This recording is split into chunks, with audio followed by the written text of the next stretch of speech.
You are listening to David Pawson podcasts. This is a series of 10 talks addressing Revelation's riddle. Part 3. This is your life.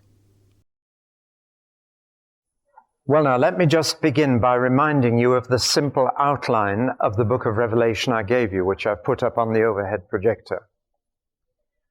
We need to approach every part of the book of Revelation with one thought in mind.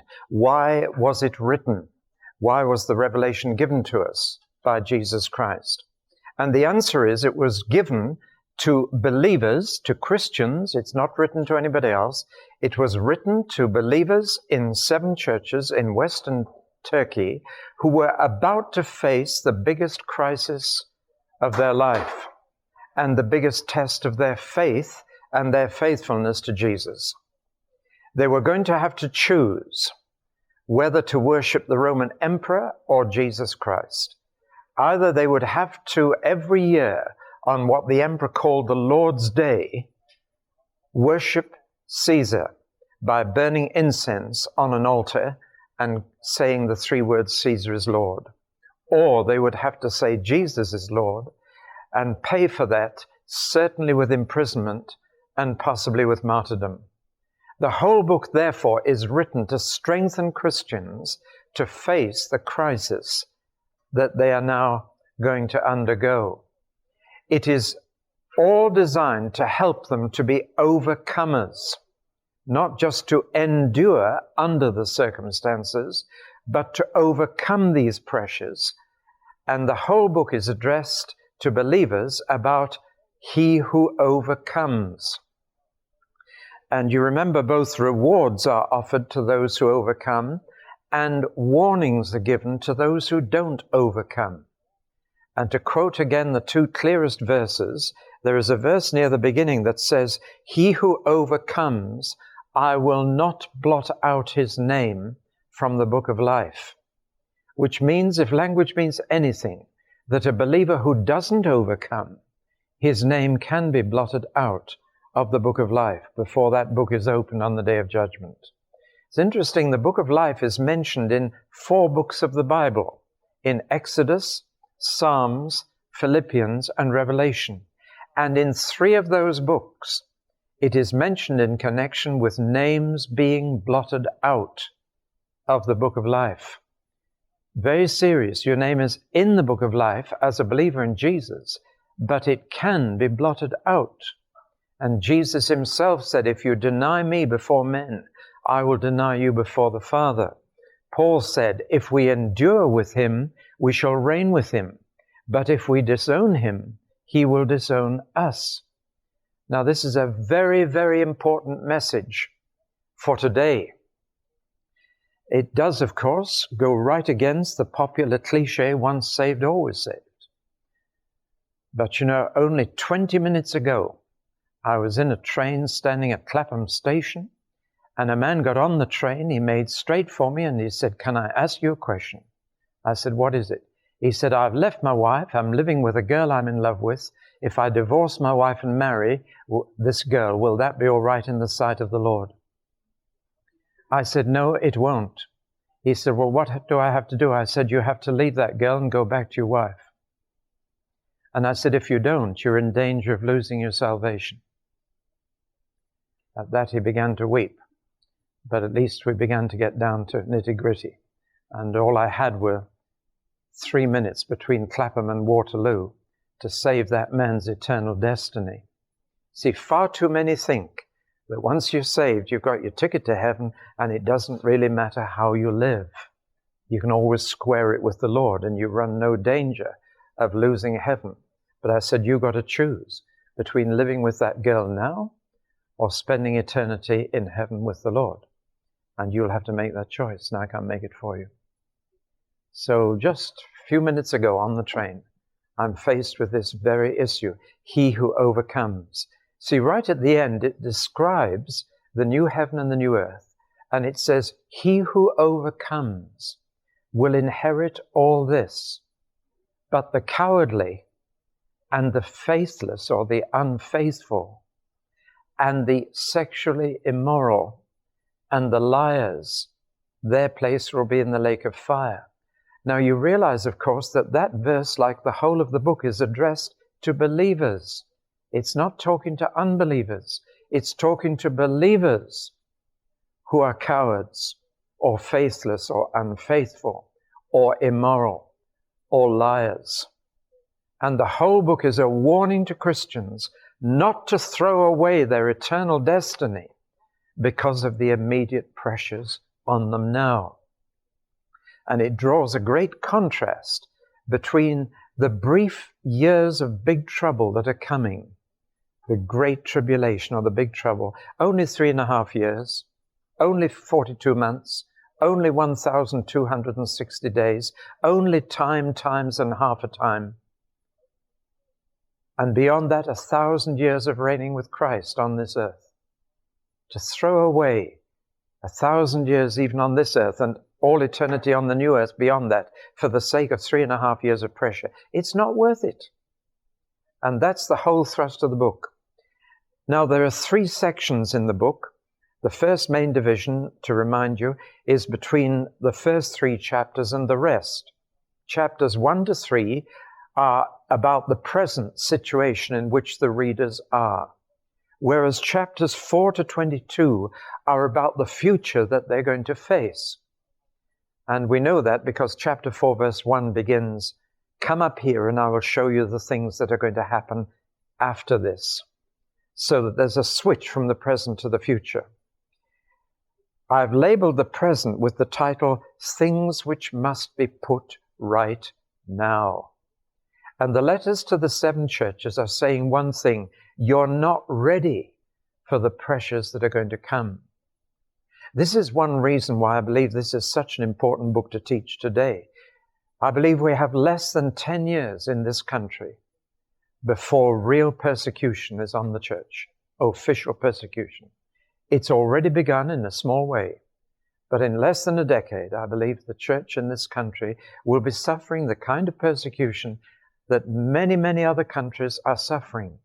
And we need to be thinking even today of Christians in Sudan and Rwanda and Angola and Albania and China and a whole lot of other places. And it's going to come here. And if the churches are not right before the storm hits us, it's like not having the anchor down before the storm begins. So the first 3 chapters, which we're going to study in the first half this afternoon, are all about getting the churches ready to face the crisis. Because the churches are a mixed bag. And they are not ready for the pressures that are coming. Those 7 churches of Asia needed to be prepared.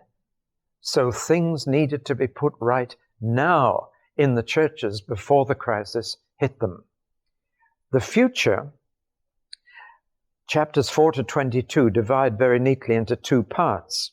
Chapters 4 to 18, chapters 20 to 22.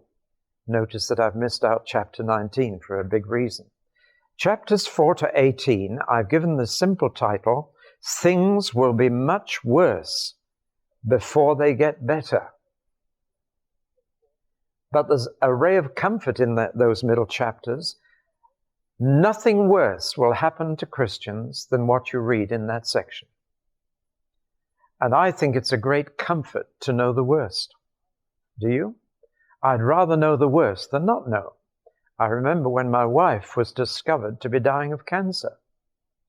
And she was within weeks of her grave by the time it was discovered. And the surgeon told me to take her home and build her up a bit and bring her back in 2 days to see if they could fight for her life. And on the way home, she said, "David, tell me the truth." So I told her the worst. I said, at best, the surgeon told me he might have to remove half your face. And that I couldn't cope with. I'd rather she were in heaven with a whole face than on earth with half one. But that was the best news he could give me. And yet from the moment I told her the worst, she was at total peace. Real peace. And I was astonished. As it happened, the Lord had mercy on us and he took the whole thing right away. And 2 weeks later, there wasn't a trace of it. And she's still with me. There's not a trace of it now. But at the time, telling her the worst helped her to face it. And it's better to know than not know, I think.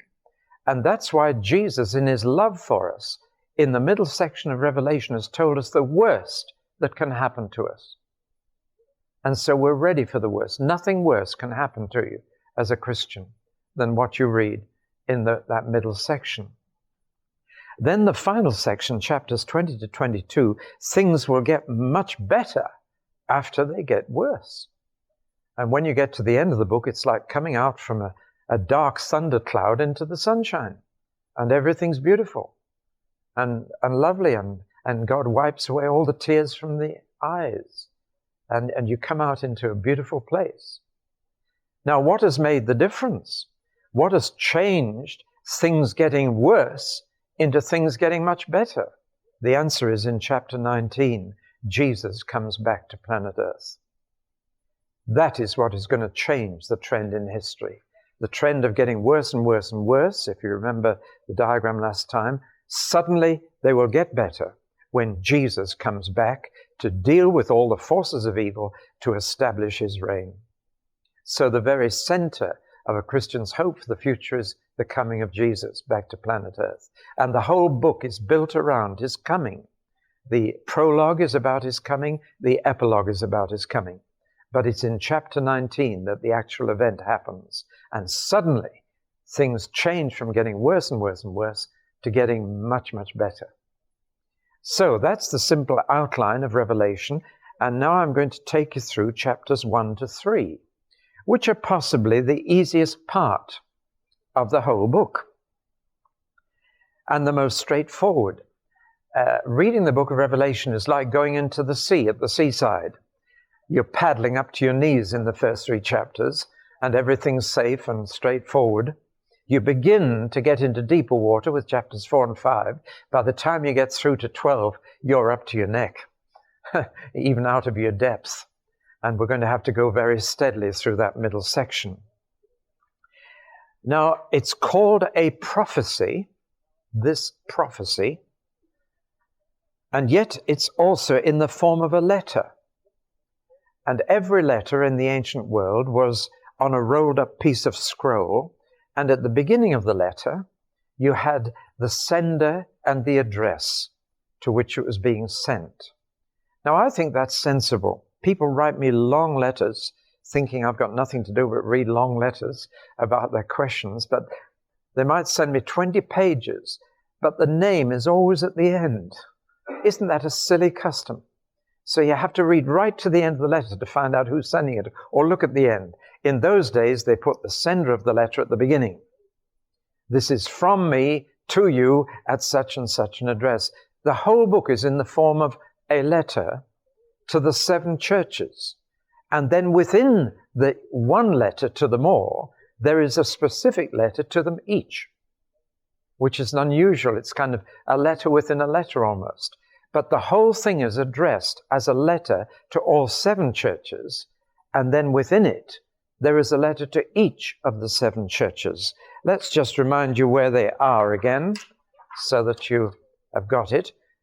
John is in prison in Patmos, the Alcatraz, the Robins Island of those days, and he's totally isolated from the churches that he used to travel around and preach to. They're all on a circular route. And the letters to the 7 will be addressed in the right order: Ephesus, Smyrna, Pergamum, Thyatira, Sardis, Philadelphia, and Laodicea.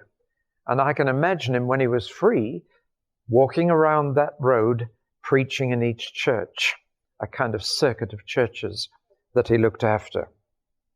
So we have one message for all the 7 churches in chapter 1, and then in chapters 2 and 3, we have a letter for each of them, and yet each letter is read by the rest, which must have caused some embarrassment, because each church must have been waiting. I wonder what the letter to our church is going to say, when they heard what the letters to the others were saying. But they were all read to all the churches, even though each letter was addressed to one. Then always after the sender and the address, in every letter there's a greeting. And greetings in the Bible, in the New Testament, are usually a combination of a Jewish and a Greek greeting. The Jewish greeting was peace, shalom, salam, as the Arabs say, peace. And the Greek greeting was cheers, or grace. Chairein was the word, but it means cheers, grace. And so invariably New Testament letters put the Hebrew and the Greek together, grace and peace. That was their greeting. And then comes the substance of the letter, the whole of the book is a letter, and the substance of the letter, he is coming. That's the theme that runs right through the letter. The whole letter will tell us what will happen before he comes and what happens after he comes. But it centers on he is coming, and every eye will see him. He's coming to the whole world. And it says Jews in particular will weep, will mourn when they look on him whom they pierced. Why will they do that? Well, they realize that for 2,000 years they missed it and suffered all that time when they could have been right in the heart of the kingdom of heaven on earth. And they will mourn when they realize that the one who was crucified is in fact their king. So, he is coming. And it is absolutely certain. Now, do you know what the Jewish word for absolutely certain is? Amen. I wish people wouldn't use that in so many different ways. I can't stand preachers who use it with a question mark. Amen? Have you come across preachers who do that? Amen? And they're using it as a question when the word means it's absolutely certain. And you should only ever use it when you are absolutely certain that what you've just heard is true. You see what I mean? You shouldn't say it at the end of a prayer unless you are absolutely certain God has heard that prayer and is going to answer it. We shouldn't use it as a sort of round off, over and out to God. It means absolutely certain. He is coming and every eye will see him. Amen. It's absolutely certain. So let it be, Lord. It's a very important word, but it's as misused as the word hallelujah, or even more misused than the word Hosanna. Do you know what Hosanna means? Hoshana in Hebrew means liberate us now. It's not a heavenly hello. It's a cry for freedom. Richard Attenborough's film, Cry Freedom, in Hebrew it would be called Hoshana. Hosanna. We must use words properly. Jesus said, let your yes be yes and your no be no. Always say what you mean. Well, now we get a statement that behind that amen, that Christ is coming, lies a God of history, a God who is and who was and who is to come, which means that time is real to God. The Greeks used to say that God was timeless, that God was outside time. The Hebrew never said that. It's one of the most important things to grasp, that time is real to God. It's not so much that God is in time as that time is in God. And history is his story. Let me prove it to you. To prove that God is not outside of time, that God is not timeless, ask yourself this question: can God change the past? Now think that one through. Can God change something once it's happened? He can certainly change the future. But can God change the past? The answer is no, he can't. God is not outside of time. Time is real to God. He is the God who is and who was and who is to come. He is therefore the God of history. And you will remember the other diagram I put up last time, that when God writes history, he writes far more than other historians can. Human history is always within that circle. It covers what has happened in the past, and it covers what happens on earth. But it can only write history within that circle, which is only part of history. All of history includes not only what happens here on earth, but what happens up there in heaven. And all of history includes not only what happens in the past up till now, but then in the future. And God knows the future as well as the past, and God knows what goes on in heaven as well as on earth. And the book of Revelation covers that circle. That's why it's different from any other book in history. No other book in history mentions the future as well as the past, and no other history book tells you what's happening on earth and in heaven and how these interact between the two. So you see, the first chapters 1 to 3 are all concerned with that circle. And then the angel says to John, come up here and I will show you what will happen hereafter. So that from God's angle, you can see up in heaven and the future. But from the human angle, you only see this. That's another reason why chapters 1 to 3 are much easier for us to understand, because they read like a normal book written here for things on earth. They read like all the other epistles in the New Testament. The letter to the Colossians or Ephesians, or they just read like that. So 1 to 3 is down here, but the rest of the book is covering the whole wide circle.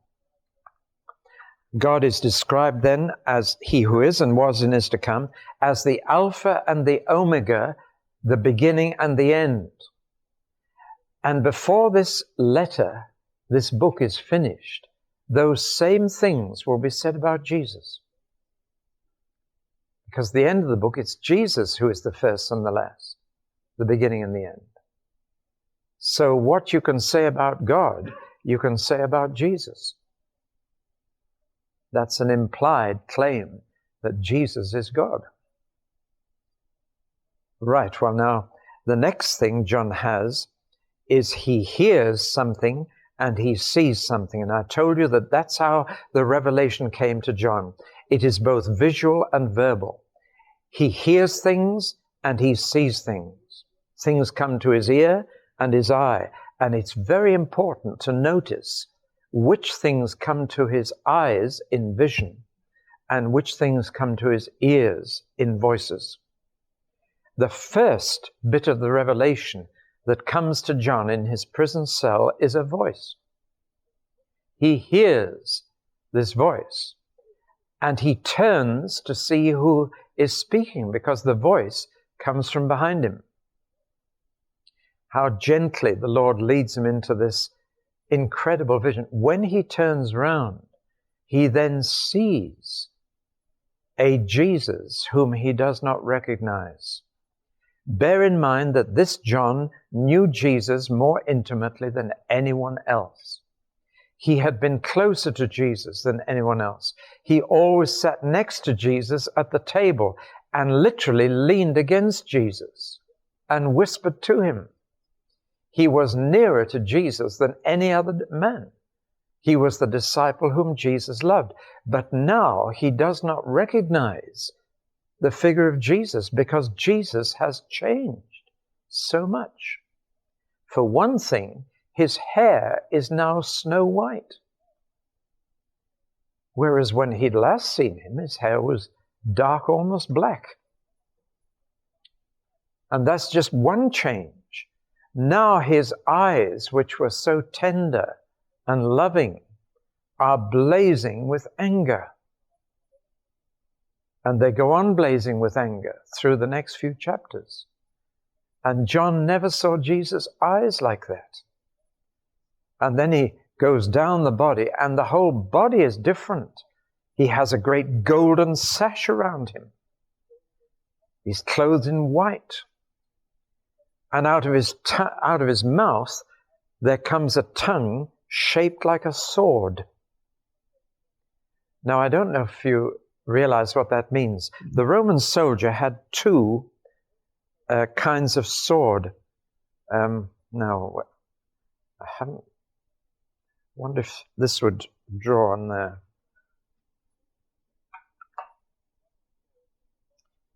One sword was a long, thin sword like that, and the other sword was a long, flat blade like that. No, I'll have to draw it with my hands. An ordinary sword is a long, thin thing with a handle. That's all right for fighting one person. But the Roman soldier had another sword, which was shaped like this, like an old-fashioned hay knife, if ever you've seen one, with a heavy rib down the middle, and with a double handle. And it was very heavy and terribly sharp. And you held it like this, and you swung it from side to side, and one man could keep off 50 people with that sword. It was the broad two-edged sword. And if you went anywhere near, it just sliced your leg or your arm off. The weight and the sharpness. Can you imagine it? Now, it's exactly the shape of the tongue. And that's why the Word of God is like sharper than any two-edged sword. It cuts down hundreds. See, it's a very vivid picture, isn't it? And here's this sword in his mouth. White hair, blazing eyes, sword in the mouth, golden sash, and feet like brass, shining. Now, this is such a shock to John, he just falls in a dead faint. It's just too overwhelming, even in spite of the fact that the voice came first to sort of let him down gently. The sight of Jesus like this is just too much, and he falls as dead, just faints. And then the figure speaks and says, I am the first and the last. And then the figure says this, I was dead, and I am alive forevermore. Let me read you a page from my little book, The Resurrection. Plato, Socrates, and Aristotle are dead. Julius Caesar, Napoleon Bonaparte, and Adolf Hitler are dead. Cleopatra, Boadicea, and Florence Nightingale are dead. Leonardo da Vinci, Isaac Newton, and Charles Darwin are dead. Confucius, Buddha, and Muhammad are dead. Karl Marx, Sigmund Freud, and Albert Einstein are dead. Abraham Lincoln, Winston Churchill, and John F. Kennedy are dead. They were all alive and are now dead. But Jesus was dead and is alive forevermore. That's the difference. Of every other person, you say they were alive and they are dead. Only Jesus can say, I was dead and I am alive. And that's a quotation from the book of Revelation. He is actually being seen now as judge. When he came the first time to earth, he had the appearance of a savior. But when he comes back, he has the appearance of a judge. People were not frightened by his appearance when he came first, except on a few occasions when he showed his anger against evil. When he comes the second time, it is frightening. And here he is showing John a vision of what he will be like when he comes back to earth. From then on, we have the first of many sevens. We have 7 stars, 7 lampstands, and we know what they are. We are told these are the 7 churches of Asia. Now, 7 is the perfect number of God. It's the round number, it's the complete number. And we're going to find 7s all the way through. We're going to find 7 seals, 7 trumpets, 7 bowls of wrath, and the final 7 visions that introduce the new heaven and the new earth. It's all in 7s. And these 7 churches, in a sense, are a complete picture of the Church of Christ on earth. Somewhere in these 7 churches, you can see your church. It's a complete picture of the church on earth. Just those 7 have within them all we need to know about the church, even today. Now we are familiar with letters from the rest of the New Testament. Paul wrote letters, James wrote letters, John did, Peter did, Jude did. Wonder if you've ever asked the question, Why should God choose to reveal most of his New Testament in letters? It's a very strange channel to use, isn't it? Because letters are, just from here to there. Why should God use letters? I think first, because letters are very personal. And second, letters are very practical. They deal with real issues. And third, letters are very emotional. Most letters have the heart in them as well as the mind. But really, the basic reason is that letters are always geared to real life. A book like the Quran doesn't have letters in it. It's just claimed to be a revelation. But somehow it's not geared to real life. Whereas letters are geared to real life. And a person's letters reveal more of their life than anything else. Well, here we have John the letter writer, except whereas Paul and Peter used to dictate their letters to a secretary, Jesus is dictating his letters to John. So then it's not John who is the author of this, he is simply the secretary who wrote it down. Now it's much easier to study them side by side. Anybody not got this sheet of paper? There were one or two came in. I can't come to you, I'm on a lead. So there you are, two there and one there. Right. Oh, I think that's the lot. Just a minute. No, I've got one more. Are you together, you two? No. Right. Just a minute. Here we are. A special color for you. It is much easier to study the 7 letters to the 7 churches side by side. And then very quickly you begin to notice things. Now, I'll tell you what I've done. That's mine here. And I've used different colored inks to mark everything I noticed in the 7 letters. The things that were the same, for example, I colored blue. And then I colored other things red and other things green and yellow that seemed to be the same in each letter. And then I started linking with red lines things that belong to each other. So you take that home and work on it like that, and you'll learn a whole lot from it. And as soon as you put them side by side, you see how similar they are. You notice that already? Certainly, they have the same outline, as we might say. They each have 7 parts. Now, I'm going to give you my own labels for those 7 parts. They're not the same as the labels you've got on yours. But just look at mine for a moment. Each letter starts with the address to the angel of the church in Ephesus, to the angel of the church in Sardis or Pergamum or whatever. So each letter begins with the address. It's called the commission in your thing, but if you like to write address in part 1.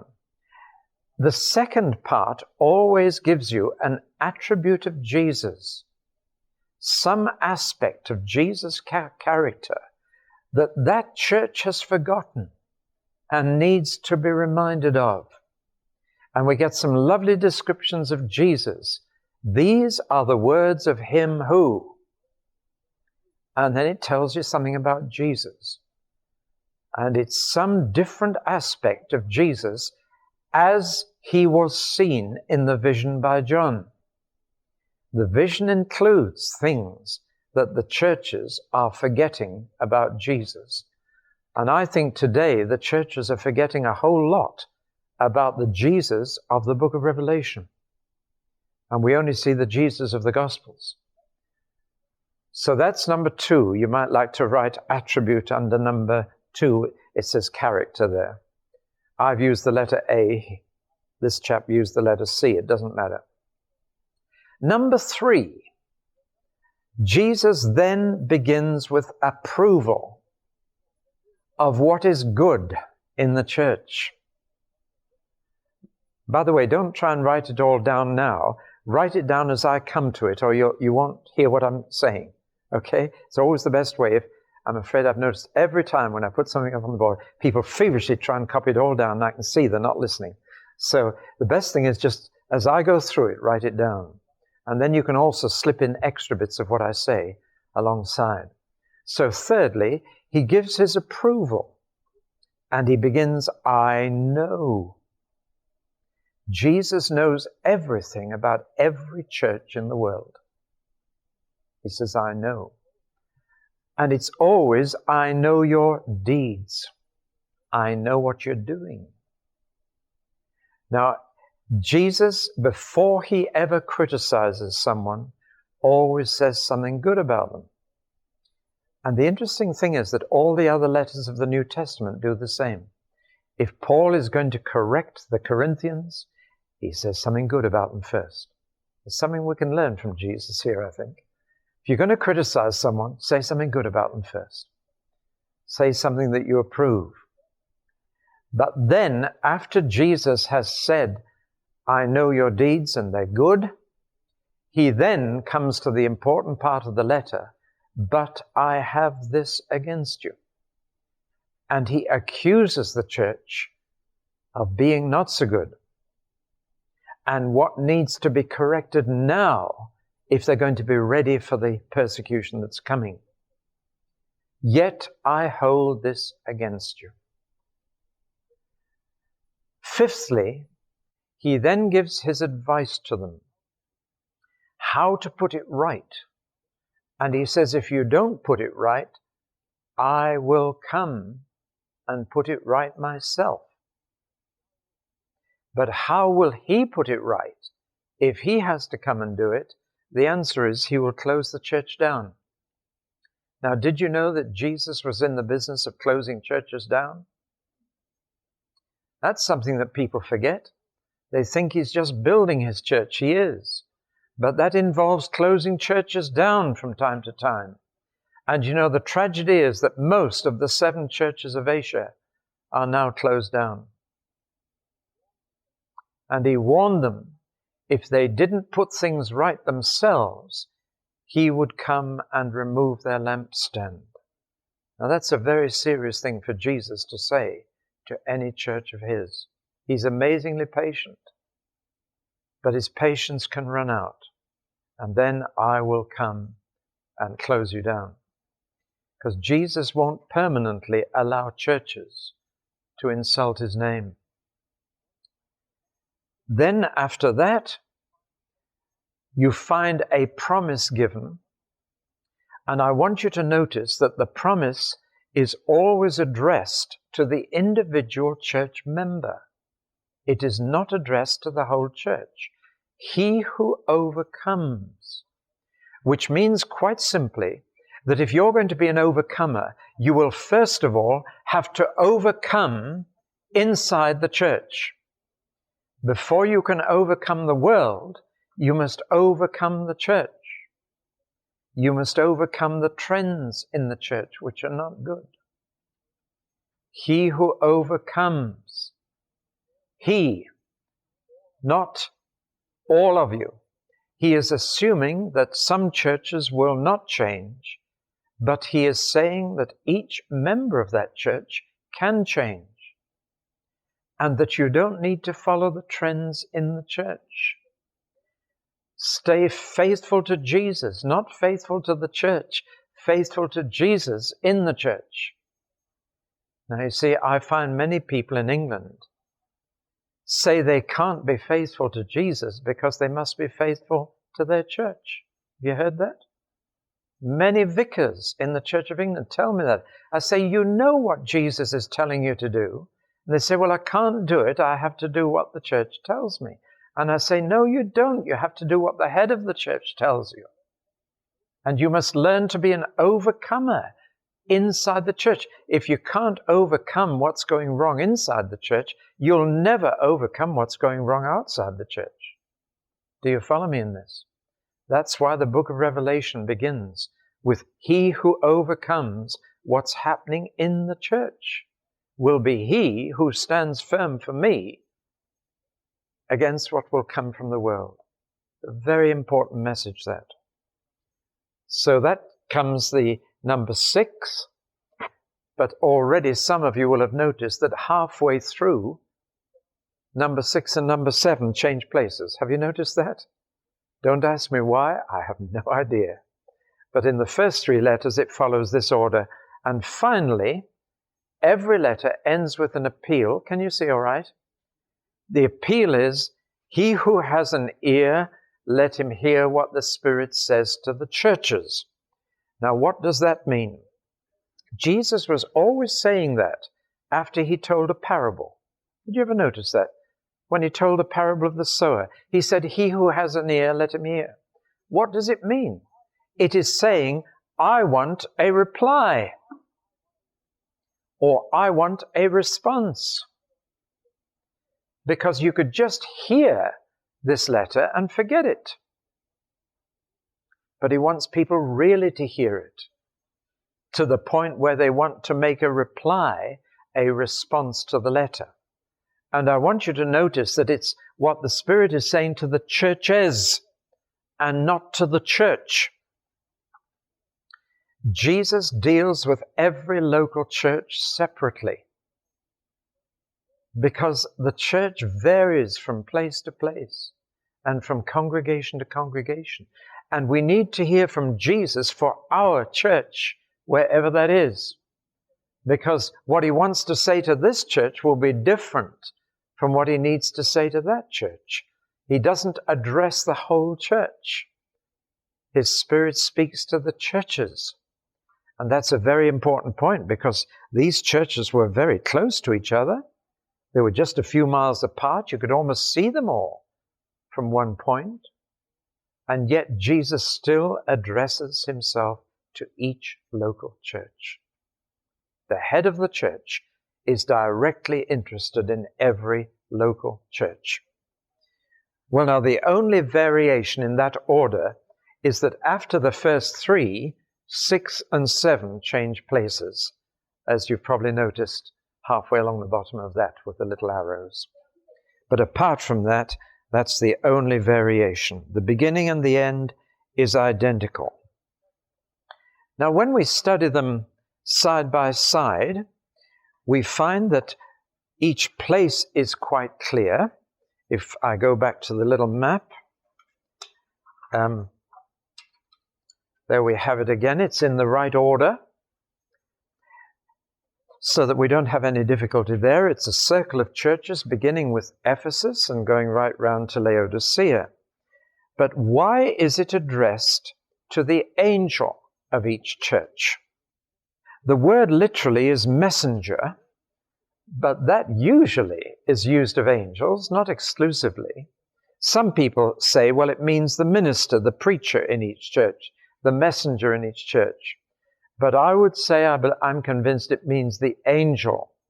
The book of Revelation is full of angels, and it does look as if every local church has an angel assigned to it, who is a kind of messenger between that church and Jesus. When we get to the end of this series, I'm going to play you a tape recording of angels singing, because I just want you to realize how real they are, and it will take your breath away. But whenever we meet for worship, the angels watch us. And if just one sinner repents, they have a party up there.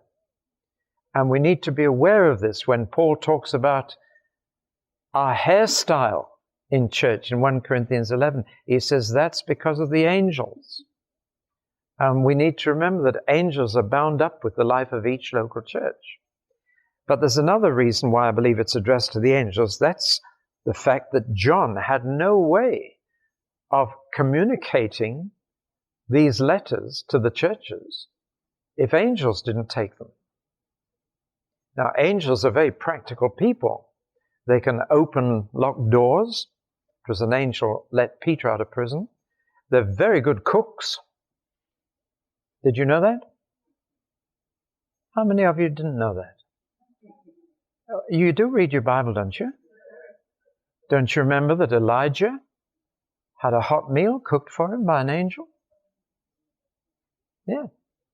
You see, we read these things, but they don't register. Well, they're very practical, and these angels were needed to be the postman to take this letter around the churches. And so I have no difficulty with the problem of angels. If you go to a Church of England, every time you have Holy Communion, you say the words, "Therefore with angels and archangels, and with all the company of heaven, we laud and magnify your holy name." And I look around sometimes think, I wonder how many of you are thinking about angels. It's just words, you know, if you're not careful. You're like the London secretary who got a new pair of earrings, and one said in and the other said out. And I'm afraid words can go in and out very easily without registering. All right, then comes the sender, Jesus. I'm going through the points again. And Jesus doesn't use his human name once. He doesn't say, "This is Jesus." He gives himself all sorts of titles. This is the first and the last, the one who was dead and is living. This is the one with eyes like flame and feet like burnished brass. This is the one who is holy and true. This is the one who has the key of David. And if I open, no one can shut, and if I shut, no one can open. All these lovely titles of Jesus really are saying to the church, you've forgotten something about me, which you need to remember. And to each church, he tells them something about himself that they have forgotten. How many names and titles has Jesus? Did I tell you last week? How many names and titles do you think he has? 250 altogether. If you want a nice exercise, I'll suggest that Chris puts it in the exam. Write out the 250 names and titles of Jesus. Most Christians get stuck at about 35. Sorry? No, the whole of the Bible. 250 in the whole of the Bible. But a lot of them are in the book of Revelation. A lot of them. And a lot of those titles he gives himself, which nobody else in history has dared to do, I think, to that extent. Well, nobody in history has ever had so many names and titles. But it's important to notice which name or title he gives to each church, because that's the one they've forgotten. That's the one they need to think about. When we get to his commendation, this is very personal now. He always says, I, and I know. And you see, the most important opinion about the church you go to is Jesus' opinion about it. Not the member's opinion or the minister's opinion or the outsider's opinion, but what does Jesus think about the church you go to? Have you ever asked him? Have you ever tried to find out? Ask him sometime and see what he says to you. He says, I know your works, your deeds, your actions. And this is very, very important. A Christian is justified by faith, but a Christian is judged by works. Now that's a very important truth that many Christians overlook. We may be justified by faith at the beginning of the Christian life, but we are judged by works at the end of the Christian life. We're justified by faith, but Jesus judges us by the actions that faith leads to. Every mention of the day of judgment, we are judged for what we've done, not for what we've believed or not believed, but what we've done. So Jesus justifies by faith, but he judges by deeds. And so he says, I know your deeds. Now, as soon as you look at this, you notice that two of the churches he has nothing good to say about. Have you noticed that already? He says good things about 5 of them, but about 2 of them he has nothing good to say. And yet they are the most successful churches in men's eyes. Isn't that striking? They are the churches that are full, that have big congregations and big collections.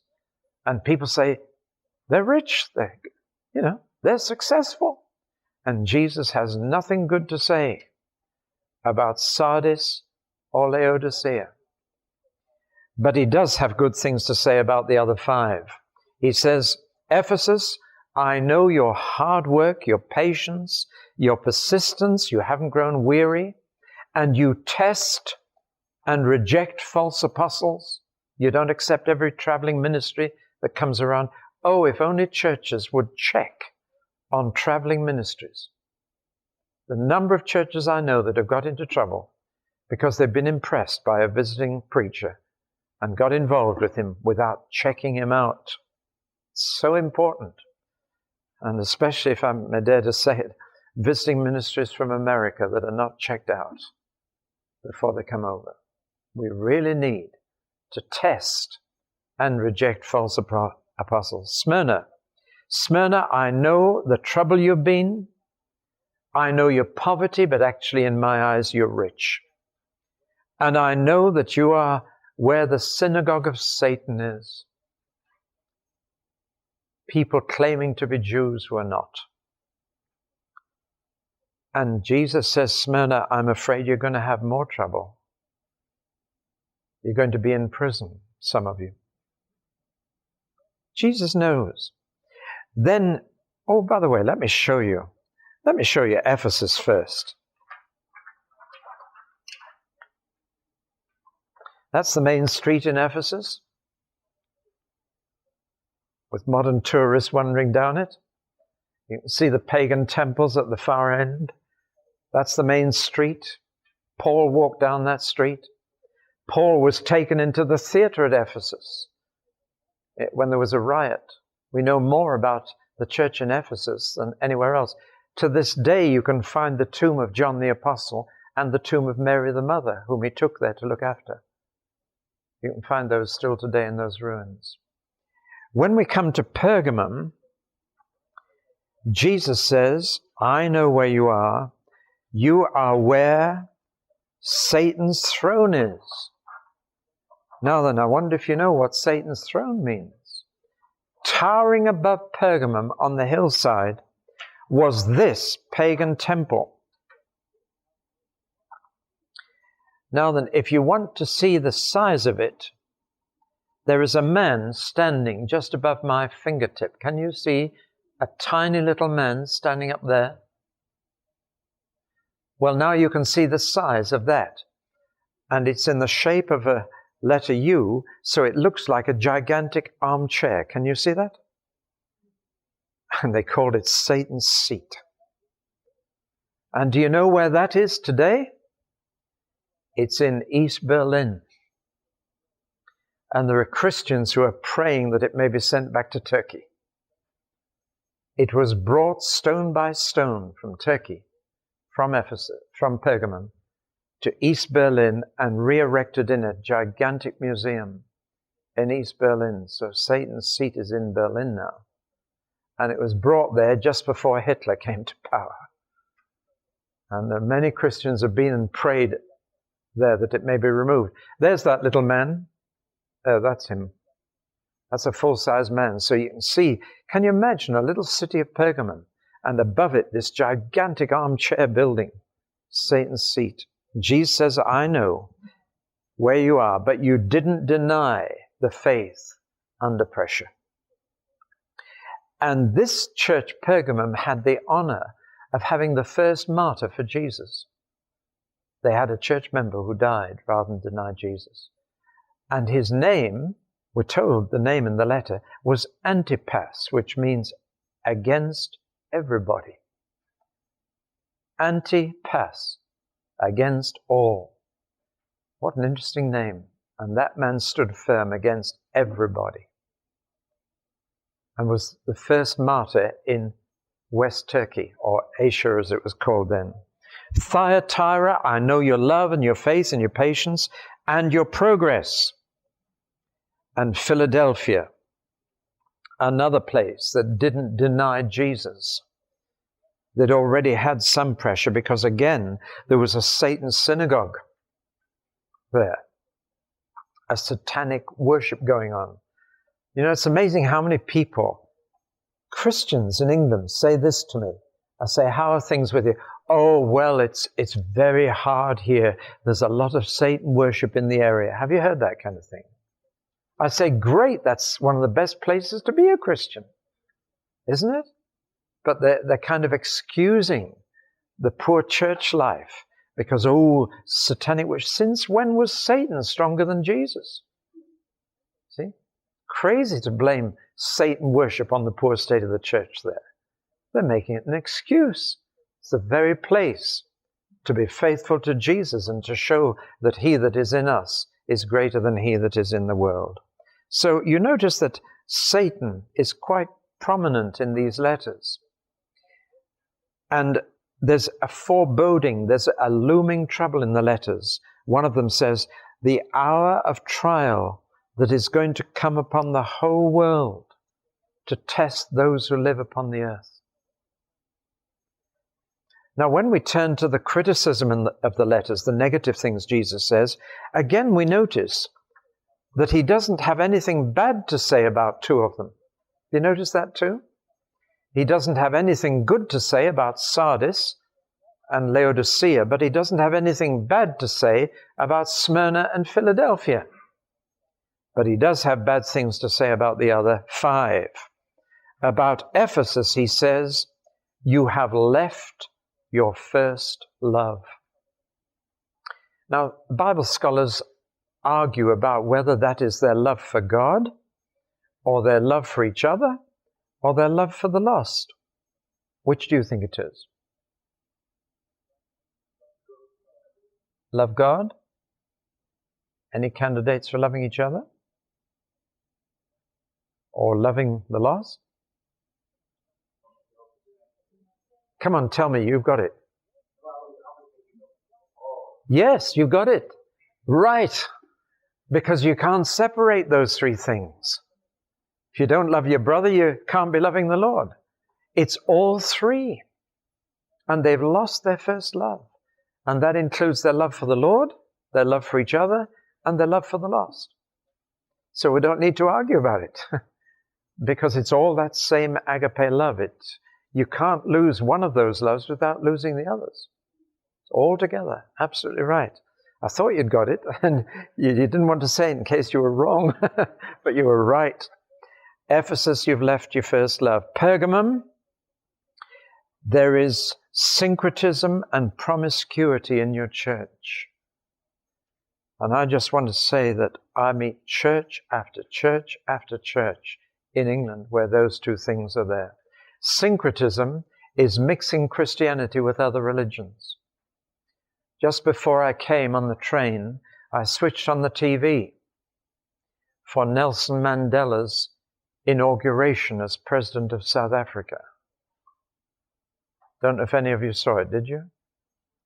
Now, did you see a Muslim reading the Quran, a Jew reading the Old Testament? Who else was there?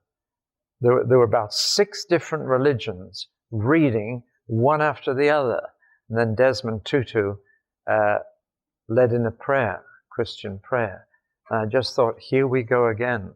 This is what we call syncretism. You put all the religions together as if they're all different ways to God. That's syncretism. And it's rife in the church in England. The other thing is promiscuity. The spirit of Jezebel had got into the church at Pergamum. Do you know, I hardly go to a church today without finding Christians living in adultery. And Jesus said to divorce and remarry is living in adultery. And that's in almost every church I go to. The church at Pergamum is very familiar. And Jesus said, you've got to clean that church up before the pressure comes, or you won't be ready to stand for Jesus and be faithful. Thyatira, I've forgotten what he did say was wrong with them. A whole lot, more than anybody else, yes. You can read it through for yourself. Sardis I find interesting. Sardis, he had nothing good to say about them, but what he had bad, he said, you've got a reputation for being a live church. And yet he said, I've got nothing good to say about you. Isn't that striking? And then he says about Sardis, nothing you start is ever finished. There's something, isn't it? Sardis was good at starting things, but it never got them finished. And I know Christians who are wonderful at starting things. They don't get them finished. And Jesus is not impressed with starters, but with finishers. And Laodicea, I want to say quite a bit about Laodicea. Let me show you a picture of Laodicea. This will surprise you.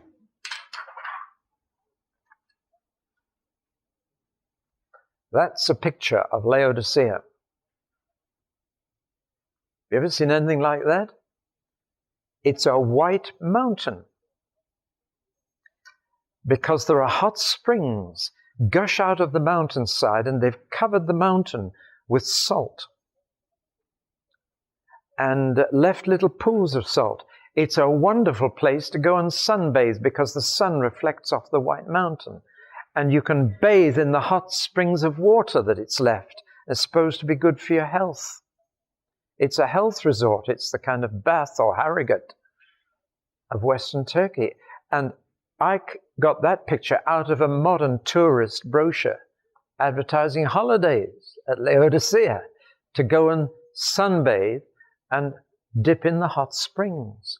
Now, when this water full of salts reached the town of Laodicea, 1.5 miles from the mountain, the water is lukewarm.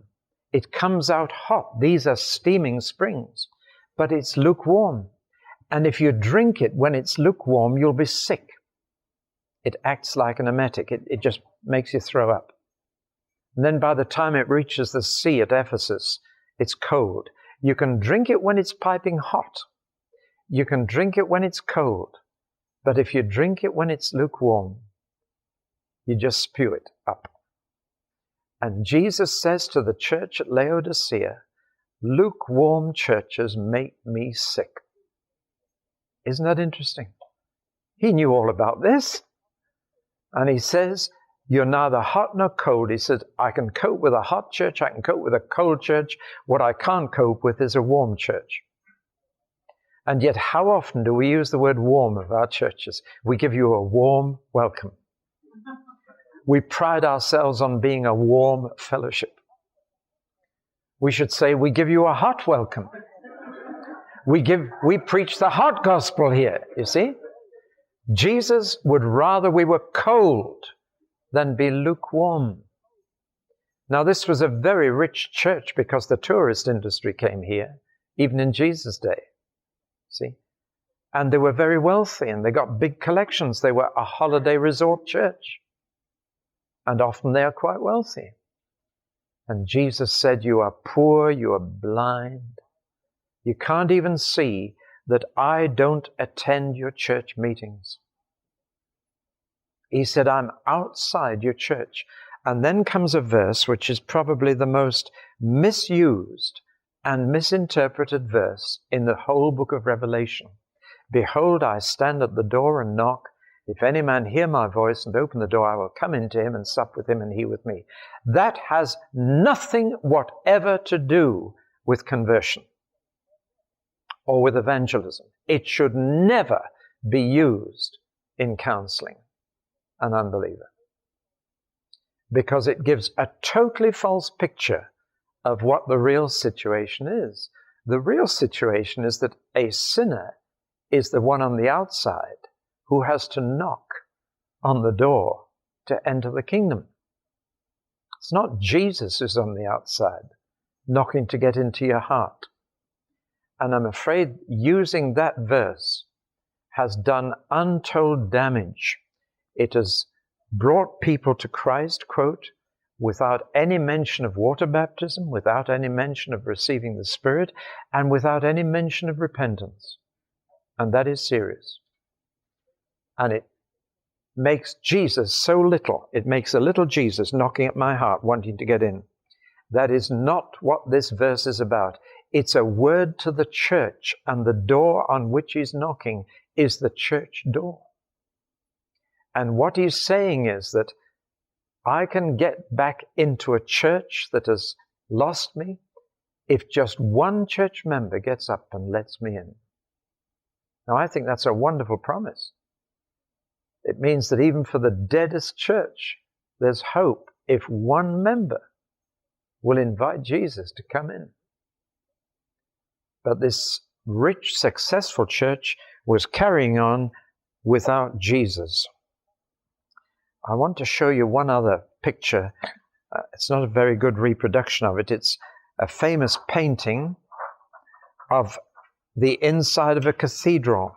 But it speaks to me very much, does this picture. I don't know if you can see it clearly. It's not too good a reproduction, I'm afraid. But you can see away up there the altar all lit up with the priests, and here's the cathedral. And here's a poor woman kneeling down and weeping. And here's Jesus, and he's not up there with all the priests. He's here at the back with this one woman crying out to him. That picture, I wish you could see the original. It's a beautiful painting. That's a very poor photograph of it. But can you see Jesus coming? He's not coming to all the paraphernalia at the front and all the ritual and the liturgy. He's coming to that one woman who needs him. That just speaks to me. That's the church in Laodicea. Now comes this very strong appeal to him who overcomes. And in particular, he's appealing to the men of the church. Because so often the strength or the weakness of a church is in its men.